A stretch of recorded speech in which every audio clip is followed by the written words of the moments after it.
saudações cordiais. Estamos aqui de retorno para o canal Lições de Amor, nesse quadro que visa estudar a obra Paulo e Estevão, pelo Espírito Emmanuel.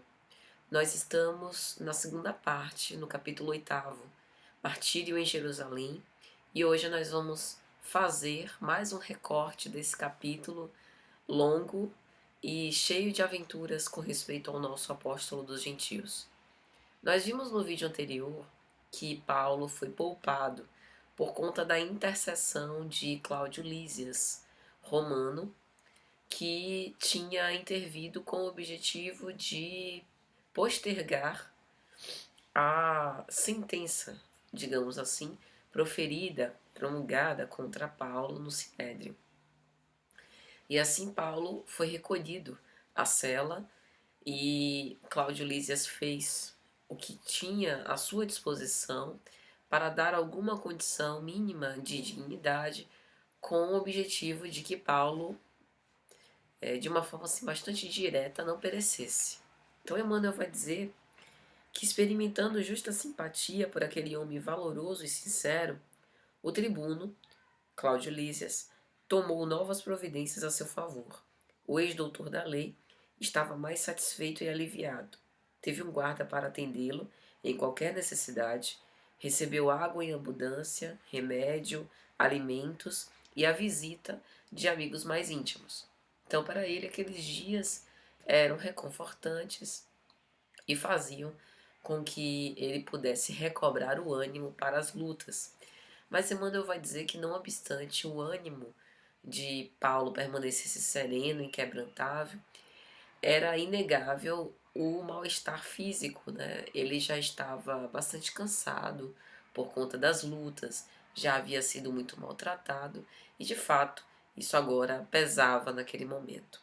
E Emmanuel continua, né, dizendo que depois de palestrar de alguns minutos na presença de Lucas e de Timóteo, ele sentiu certas preocupações dolorosas com respeito à viagem que ele havia programado para fazer em Roma. Então, ele pensava sobre essas perspectivas, a esperança que ele tinha e que a própria espiritualidade superior já havia garantido que ele faria, mas ele sentia medo de não conseguir, né? Na verdade, um receio justo de não conseguir chegar a tempo para efetivar essa viagem por conta da sua debilidade física. E Emmanuel diz, né?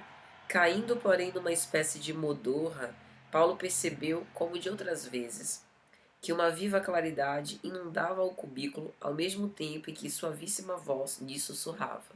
Aqui parece-nos que estamos diante mais uma vez do fenômeno de vozes diretas, como ocorria a miúde na casa do caminho, dentro da cela onde Paulo estava. Regozija-te pelas dores que resgatam e iluminam a consciência. Ainda que os sofrimentos se multipliquem, renova os júbilos divinos da esperança. Guarda o teu bom ânimo, porque assim como testificaste de mim em Jerusalém, importa que o faças também em Roma. Então, mais uma vez, a garantia de que, não sabemos ainda como, mas de alguma forma, a palavra de Paulo chegaria a Roma. E assim, houve um comunicado por parte de Estefânio de que os judeus tramavam o fim de Paulo, a sua morte, nem que para isso fosse necessário assassinar o próprio tribuno romano Cláudio Lísias. De posse disso, Saulo pede que Estefânio vá até Cláudio Lísias com o objetivo de narrar. E Cláudio Lísias, diz Emmanuel, com o tato político que lhe caracterizava as decisões, prometeu examinar devidamente a questão, sem deixar presumir a adoção de providências definitivas para burlar a conjura. Cláudio Lísias já tinha alguma experiência com o fermento farisaico, mas também ponderava se, por trás daquela denúncia de Estefânio, não teria um medo pessoal de que Paulo, que era muito querido por aquelas gentes, fosse morto, e que, não que eles estivessem inventando, mas talvez fosse um pequeno dissabor, uma pequena dissensão que eles estivessem levando de uma forma exagerada, como se os judeus tramassem a morte paulina. Não demorou muito. Um visitante foi ver Cláudio Lísias, e aí Emmanuel narra como um galileu de bom aspecto, né? Um galileu de semblante calmo e sorridente, que era Tiago, apóstolo, filho de Alfeu. O visitante inesperado, Tiago, vinha interpor sua generosa influência em favor do grande amigo de suas edificações evangélicas. Nesse ponto, a gente já sabe que Paulo e Tiago fizeram a sua reconciliação, né? O filho de Alfeu repetiu o plano denunciado por Estefânio, portanto, corroborando, né, aquela notícia de que realmente os judeus estavam tramando a morte de Paulo e a de Cláudio Lísias, se necessário fosse. E foi mais longe, contou a história como ouvidora de Paulo, revelando-se como testemunha imparcial de toda a sua vida e esclarecendo que o apóstolo viera à cidade por insistência de sua parte. A gente deve se lembrar do portador que foi até Paulo pedindo que ele voltasse a Jerusalém por insistência de Tiago, a fim de que pudessem comentar e arregimentar novas providências atinentes à propaganda evangélica. E então Cláudio Lísias ouve aquilo, né, de uma forma mais atenta, agora com a corroboração daquilo que Estefânio tinha dito, mas não tem muita certeza sobre o que ele pode fazer. Então é o próprio Tiago quem alvitra. Conheço as paixões farisaicas, judaicas, e o furor das suas manifestações. Eu nunca poderia esquecer o odioso fermento dos fariseus no dia do Calvário, do Cristo.